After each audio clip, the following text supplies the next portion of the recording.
नमस्कार दर्शकबिन, हजुरलाई मेरो च्यानलमा स्वागत छ।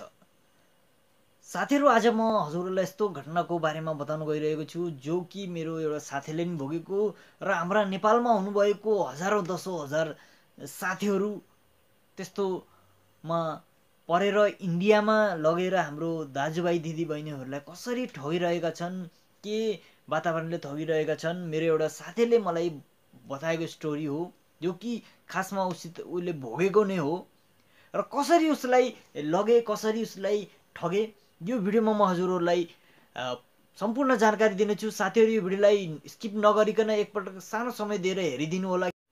यस्तो हजुरलाई पनि पर्न सक्छ, हजुरको साथीभाइ आफन्तहरूलाई पनि यस्तो पर्न सक्छ र हजुरले पहिले यसको बारेमा जानकारी लिनुभयो भने चाहिँ आउने समयमा हजुर त्यस्तोबाट चाहिँ बच्न सक्नुहुन्छ। त्यही भएर भिडियोलाई अन्तिमसम्म हेरिदिनु होला र हजुर मेरो च्यानलमा पहिलोचोटि आउनुभएको छ भने भिडियोको तल दिएको रातो सब्सक्राइब बटनलाई क्लिक गरी साइडमै दिएको बेल आइकनलाई दबाउन नबिर्सनु होला। यसले के हुन्छ कि मैले आउने समयमा अरू पनि यस्तै हजुरहरूलाई इन्फर्मेसन, पोल्ट्री सम्बन्धी, बिजनेस सम्बन्धी भिडियो लिएर आउनेछु जसको नोटिफिकेसन हजुरलाई सबभन्दा पहिला पाइन्छ। र साथीहरू, कसरी हाम्रा जो नेपाली दिदीबहिनी दाजुभाइहरूलाई इन्डियामा लगेर कसरी ठगिरहेका छन्। साथीहरू, मेरो एउटा साथी थियो, सँगै हामी सानोमा सँगै पढेको, उसले बतायो, यो रियल उसले भोगेको घटना हो। एउटा उसलाई के हुन्छ कि फेसबुकमा एउटा केटीको रिक्वेस्ट आउँछ, उसले एक्सेप्ट गर्छ, त्यसपछि दुईटैको कुराकानी हुन्छ। कुराकानी क्रममा के हुन्छ कि जो केटीले हुन्छ उसलाई भन्छ कि म यस्तो कम्पनीमा, इन्डियामा यस्तो कम्पनीमा जब गरिरहेको छु, मेरो अहिले तलब 30-40 हजार छ, म एज ए म्यानेजर काम गरिरहेको छु र हजुरलाई पनि त्यस्तो जब गर्नु मन छ भने म हजुरलाई त्यहाँ त्यो कम्पनीमा, मेरै कम्पनीमा हजुरलाई त्यहाँ जब लगाइदिन्छु। अफिसियल काम हो, अफिसमा बसेर गर्ने काम हो र 25-30 हजार स्टार्टिङमा तपाईँलाई 25-30 हजार रुपियाँ तलब हुन्छ। त्यसपछि राम्रो हजुरले राम्रो गर्न सक्नुभयो भने त्यसपछि 40-50 हजार पनि हुनसक्छ भनेर त्यस्तो मेसेजमा उसलाई त्यस्तो मेसेज आउँछ। र मेरो साथी, अब भर्खरको साथी, उसलाई पनि अब यताउता के गरौँ भनेर बसिरहेकोलाई त्यस्तो अपर्च्युनिटी उसले सोच्यो, मलाई यस्तो अपर्च्युनिटी आउँदा त म जान्छु, किन नजाने भनेर ऊ जानलाई रेडी भयो। उसलाई के भनेको कि 7 दिनको ट्रेनिङ हुन्छ, त्यसमा त्यो जो ट्रेनिङ फिस छ त्यो 10 हजार रुपियाँ लाग्छ। त्यसपछि ट्रेनिङ भइभएपछि चाहिँ पास गर्ने मेरो जिम्मेवारी, म तपाईँलाई पास गरेर कम्पनीमा लगाइदिन्छु र त्यसपछि हजुरको जो तलब हुन्छ 25-30 हजार आउँछ भनेर भन्यो। अब उसले यताउता खोजेर आमा बुवासित मागेर ल अब म त जबमा गएँ भनेर उसले इन्डिया लाग्छ ऊ 10 हजार रुपियाँ लिएर। अब ऊ इन्डिया गयो। अब कम्पनीमा जाँदाखेरि अब काम भन्दा नि के काम, अब ट्रेनिङ भयो। ट्रेनिङमा जाँदाखेरि उसले के कि जो नेपाली, जो हाम्रो दिदीबहिनी दाजुभाइहरू हुनुहुन्छ त्यो हजारौँको सङ्ख्यामा, थोरै पनि हजारको सङ्ख्यामा त्यो ठुलो एउटा बिल्डिङमा, अरू केही होइन, त्यहाँ ट्रेनिङ एउटा क्लासहरू मात्र आउँदो रहेछ त्यस्तोमा। जसमा पहिलो दिनमा हल्का कम्पनीको बारेमा जो छ, अब कम्पनी पनि के हो, के त्यसले प्रोडक्ट बनाउँछ, के छ भनेर बताइएन। त्यसपछि अब बिस्तारै एक दिनमा अब हल्का कम्पनीको बारेमा बतायो। त्यसपछि बिस्तारै जो छ उसको दिमागमा जो छ पैसाको लोभ, कसरी हाउ टु मेक मनी भनेर पैसाको एउटा लोभ मात्र भरिदिए। अब पैसा कमाउनु एउटा रोङ वेमा, जो छ कि गलत तरिकाले कसरी पैसा कमाउनु, त्यस्तो सिकाउन थाले। अब त्यस्तो सिकाउन थालेपछि जो मान्छे हो, त्यो हाम्रो नेपाली दाजुभाइहरूको मनमा के भयो कि पैसा कसरी कमाउने, पैसा थोरै पनि होइन, करोडौँको जो सपना त्यहाँ देखाउँथे। त्यहाँको सेमिनार गराउने, सेमिनारमा के हुन्थ्यो कि अब कसैले आफ्नो दुःखको कहानी सुनाउने, म यस्तो अवस्थामा थिएँ, अहिले आएर यस्तो अवस्था छु, करोडौँको सम्पत्ति छ, करोडौँको घर छ, करोडौँको गाडीमा अहिले चढेर हिँडेको छु, त्यही बेला मसित खाने पैसा हुन्थ्यो। त्यस्तोहरू स्टोरी जो हुन्छ त्यो चाहिँ नेपालीहरूलाई त्यहाँ सुनाउने। कम्पनी इन्डियामा थियो, इन्डियन कम्पनी थियो, तर जो छ नेपाली जो छ, नेपालीलाई युज गरिरहेका थिए त्यहाँ। अब ट्रेनिङमा 10 हजार, त्यसपछि आखिरमा गएर जब 6-7 दिनको पालो आयो, त्यसमा चाहिँ बुझ्दै जाँदाखेरि के रहेछ कि कम्पनीले गरिरहेको चाहिँ एमएलएम बिजनेस, एमएलएम, जसलाई मल्टी लेभल मार्केटिङ भनिन्छ। यो बिजनेस चाहिँ खासमा विश्वभरिमा छ, तर विश्वभरिमा गरेको तरिका र यो कम्पनीले गरेको तरिका चाहिँ एकदम गलत। किनकि एमएलएम बिजनेस भन्ने कस्तो हो कि मेरो एउटा कम्पनी छ, मैले केही प्रोडक्ट बनाउँछु, मेरो प्रोडक्टलाई अब सेल गर्नको लागि अब एउटा सेलरको अब कोही आवश्यक पर्छ। कम्पनी आफै प्रोडक्ट बनाइरहेको छ, आफैले बेच्न भ्याउँदैन भने उसलाई अब बेच्ने कोही मार्केटरहरू चाहियो। अब उसले कम्पनीले के गर्छ कि अब मेरो जस्तो कि मैले अब बिस्कुट बनाइरहेको छु, मेरो बिस्कुट बजारमा बेचिदिएको जहाँ लगेर पनि बेचेको बापत मैले कमिसन जो छ सेलरलाई दिन्छु। कति पर्सेन्ट कमिसन भनेपछि अब म 20% कमिसन दिइरहेछु। अब सेलरले त मेरो प्रडक्ट जो हुन्छ बिस्कुटहरू जो हुन्छ जो पनि मैले बनाइरहेको छु त्यो बेच्नमा उसले सहयोग गर्छ। त्यो चाहिँ एउटा राम्रो वे हो कि इमान्दारीपूर्वक, किनकि काम गरेको बापत पैसा हो। तर यो बिजनेसमा के थियो कि कम्पनीले कपडा लत्ता बनाउँदो रहेछ, जो कि कोट प्यान्टको लागि युज हुने त्यस्तो कपडाहरू बनाउँदो रहेछ। र कम्पनीले कसरी रोङ वेमा युज गर्यो कि नेपालीहरूलाई युज गरेर नेपालीहरूलाई झुट भन्न लगाएर नेपालबाट नै नेपालीलाई तान्ने। कम्पनी त सेफ छ किनकि ऊ एकदम दर्ता छ कम्पनीको बाहिर। जब कम्पनीले जो हुन्छ कम्पनीले ट्रेनिङ दिइरहेको छ, कम्पनी आफै सेफ छ, कम्पनी लिगलमा छैन।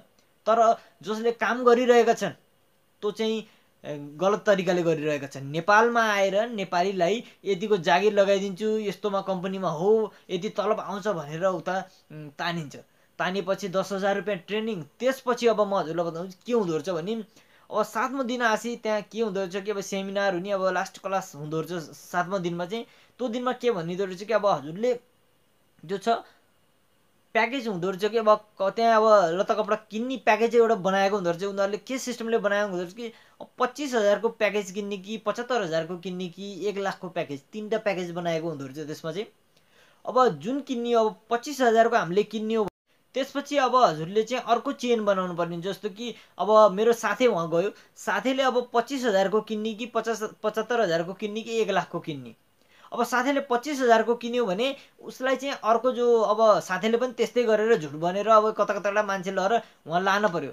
त्यस्तै लैभएपछि चाहिँ उसले अब चेन बनायो भने उसलाई चाहिँ 25,000बाट चाहिँ हल्का थोरै पर्सेन्ट कमिसन आउँदो रहेछ, 75,000बाट चाहिँ हल्का बढी कमिसन आउँदो रहेछ, ल 1 लाखबाट चाहिँ 25% जो हुन्छ कमिसन आउँदो रहेछ। र त्यस्तो भएपछि चाहिँ प्रायः जस्तोले जब मैले 1 लाख रुपियाँको किनेँ त्यसमा चाहिँ हजुरहरूलाई अब सुट टाईहरू जो हुन्छ अब कोट प्यान्टको कपडाहरू त्यस्तो चाहिँ आउँदो रहेछ। त्यो किनिभएपछि कम्पनीले सेल गर्यो त्यो चाहिँ, त्यो किनकि उसले जो हुन्छ कोट प्यान्टको कपडाहरू चाहिँ बनाइरहेको हुँदो रहेछ, उसले सेल गर्यो।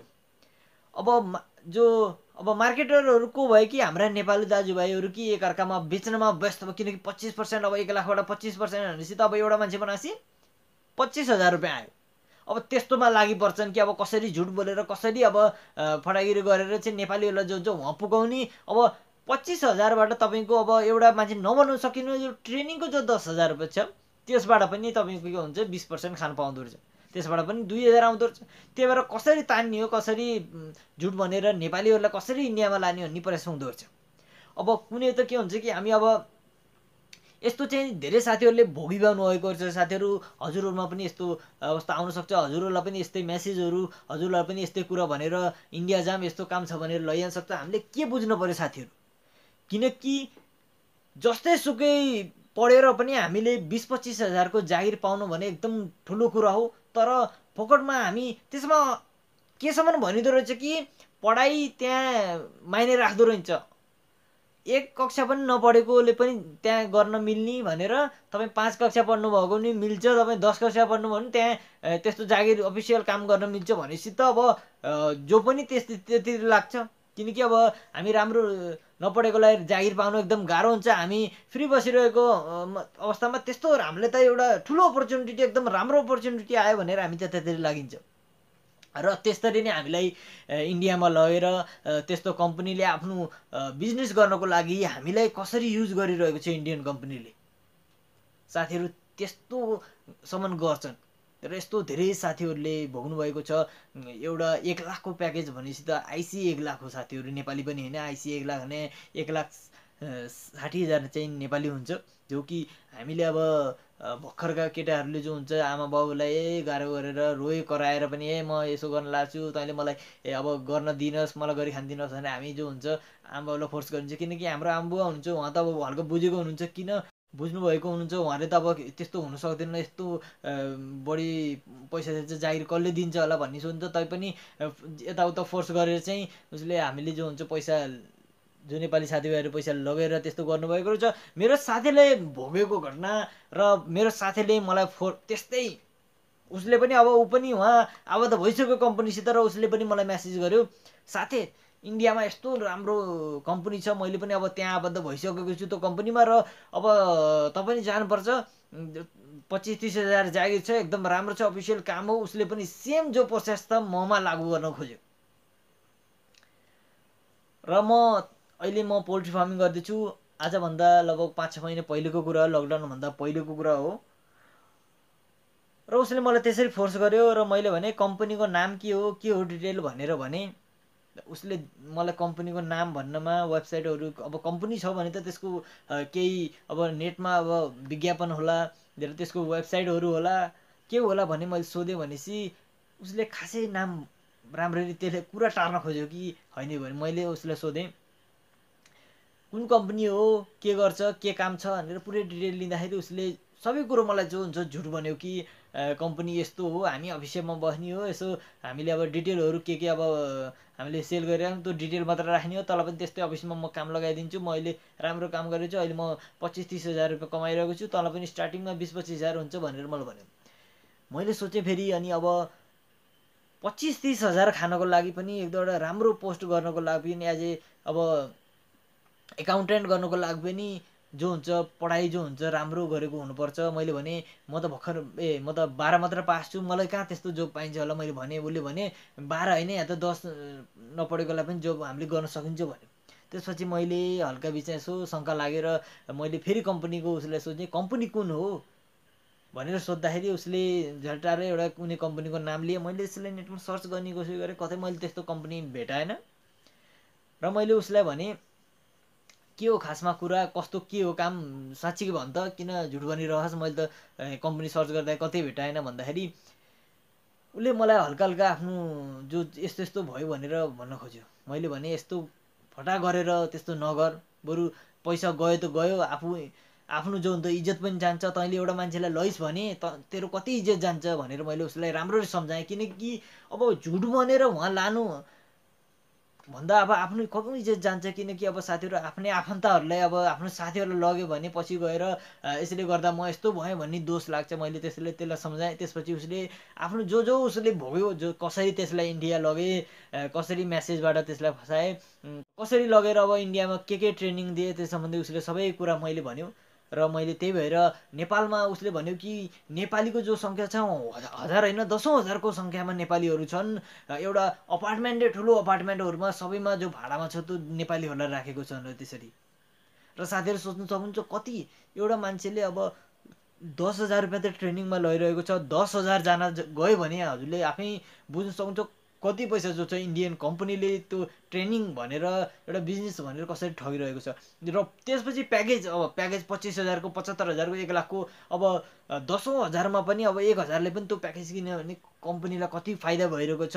र हामी जो नेपाली छ कसरी जो ठगिरहेको छौँ त्यो हामीले बुझ्नुपर्ने हुन्छ। त्यही भएर साथीहरू एउटा मेरो साथीले भोगेको घटना उसित मैले यो सबै इन्फर्मेसन लिएर हजुरहरूमा पनि जानकारी लिएँ भनेर मैले भिडियो बनाएको। साथीहरू हजुर पनि त्यस्तो हजुरलाई कसैले म यस्तो जब लगाइदिन्छु, नेपालमा पनि यो कम्पनीहरू बिचबिचमा अहिले घुसेको छ कि तँलाई म जब लगाइदिन्छु, यस्तो यस्तो राम्रो कम्पनी छ भनेर हामी नपढेकोलाई पनि अब तँलाई यो यस्तो हुन्छ, नपढेको भए पनि केही फरक पर्दैन भने त्यसरी हामीलाई तान्न खोज्छन्। र साथीहरू त्यस्तोतिर नलाग्नु होला। आफै हामीले बुझ्नुपर्छ कि हामी यति पढेर यस्तो धाउँदाखेरि त हामीलाई जब पाइएन, र कति पढेका त जब नपाइकन बसिरहेका छन्। हामी यस्तालाई अब तानी के हुन्छ कि हामीलाई फोर्स गरिरहन्छन्, म्यासेज गरिरहन्छन्, आउनु कि आउनु, यति राम्रो छ भनेर। जबसम्म तपाईँ उहाँ जानुहुन्न नि त्यसम्म उनीहरूले म्यासेज गरिरहन्छन्, त्यस्तो गरिरहन्छ। त्यही भएर त्यस्तोबाट बस्नु होला साथीहरू। खास गरी हाम्रो विदेशबाट फर्किरहनु भएको नेपाली दाजुभाइहरूले यसको एकदम ध्यान दिनुपर्ने हुन्छ। किनकि नेपालमा केही गरौँ भन्ने चाहनाले हामी फर्किएका हुन्छौँ, र यस्तो कम्पनीले हामीलाई लोभ देखाएर आफूतिर तान्न सक्छ। त्यही भएर एकदम सावधान रहनुहोला। र साथीहरू आजको लागि यति नै थियो। हाम्रो विदेशमा विदेशबाट फर्किनु हुने हाम्रो नेपाली दाजुभाइहरूलाई यसको बारेमा केही जानकारी दिउँ भनेर लिएर आएको। हजुरलाई भिडियो कस्तो लाग्यो यो भिडियोको तल कमेन्ट बक्समा कमेन्ट गरी बताइदिनु होला। र हजुर फेरि पनि चाहनुहुन्छ आउने समयमा हजुरको लागि यस्तै भिडियो र पोल्ट्री सम्बन्धी बिजनेस सम्बन्धी केही जानकारी लिएर आऊँ भनी चाहनुहुन्छ भने यो भिडियोको तल दिएको रातो सब्सक्राइब बटनलाई क्लिक गरी साइडमै दिएको बेल आइकन दबाउन नबिर्सनु होला। यसले के हुन्छ कि मैले आउने समयमा हजुरहरूलाई अरू पनि बिजनेस सम्बन्धी पोल्ट्री सम्बन्धी यस्तै जानकारी फेरि पनि ल्याउँछु जसको नोटिफिकेसन हजुरलाई सबभन्दा पहिला पाइन्छ। र साथीहरू आजको लागि यति नै, फेरि भेटौँला अर्को भिडियोको साथ। धन्यवाद।